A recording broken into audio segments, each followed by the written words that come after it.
Ever wondered why hares have such incredibly long ears? It's not just for hearing better.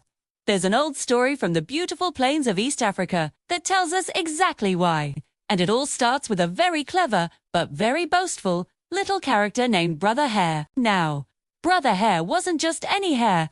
He was the quickest, the trickiest, and, in his own mind, the smartest animal in the entire savannah. He could outrun the cheetah, outsmart the lion, and outtrick the hyena. And boy, did he love to tell everyone about it. Every morning, as the sun painted the sky with gold and pink, Brother Hare would strut around, puffing out his chest. "I'm the best." He'd shout, "There's nothing, absolutely nothing, that I can't do." The other animals would roll their eyes. They respected his cleverness, but his constant bragging was getting a little tiresome. One sunny afternoon, Brother Hare was feeling particularly full of himself. He'd just tricked a leopard into climbing a baobab tree for a non-existent honeycomb and was feeling on top of the world. He gathered a crowd of animals under the shade of a large acacia tree. "Listen up, everyone," he announced. "I, the great Brother Hare, can do anything. I can drink a river dry. I can move a mountain. I can even touch the sky." The monkeys chattered, the zebras snorted, and the giraffes just blinked slowly. They'd heard it all before, but this time, someone special was listening. It was the wise and powerful Aunt Mammy Bammy, a magical old woman who was respected by all creatures, great and small. She had seen generations of animals come and go, and she knew a thing or two about pride. She watched Brother Hare prancing and boasting, and a gentle smile played on her lips. She decided it was time this clever little hare learned a lesson in humility. Aunt Mammy Bammy hobbled over to the crowd, leaning on her walking stick. The animals grew quiet with respect. "Brother Hare," she said, her voice calm but firm, "I hear you can do anything."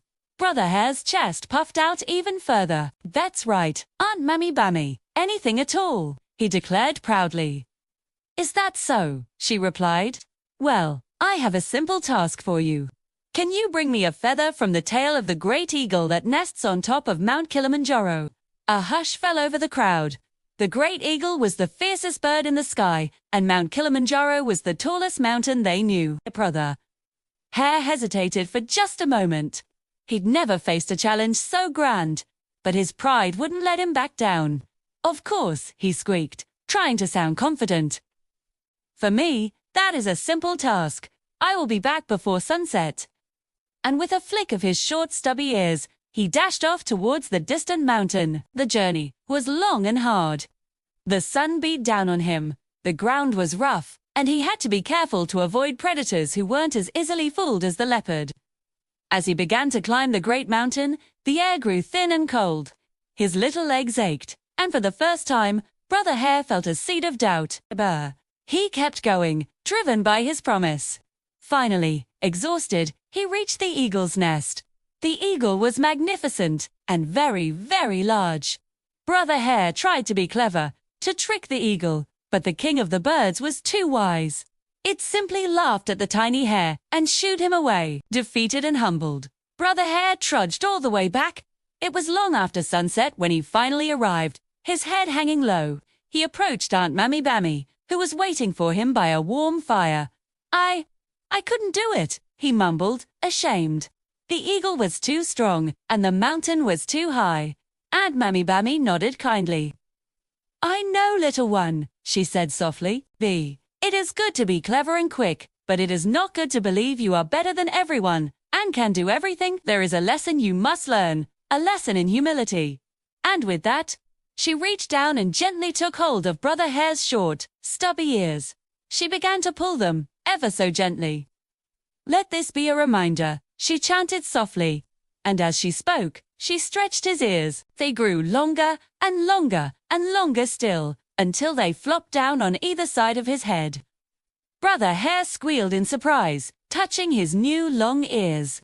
They felt strange and heavy. The other animals gasped. From this day on, Aunt Mammy Bammy declared, "You and all your children will have long ears. They will be a reminder for you and for all of us that no matter how clever or quick you are, there is always something to learn. They will remind you to listen more and to boast less." Brother Hare looked at his reflection in a puddle. His long ears drooped, a clear sign of his failed quest and newfound humility. He felt embarrassed, but he also felt a strange sense of relief. The heavy weight of his own pride was gone. He looked up at Aunt Mammy Bammy and nodded.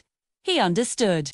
From that day on, Brother Hare was still clever and quick, but he was also a lot quieter and a much better listener.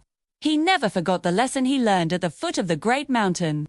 And that is the story of why hares have such long ears. 3. It's a permanent fairy reminder passed down through generations, telling every little hare to listen to the wisdom of others, to be humble in their strengths, and to never, ever boast that they can do anything.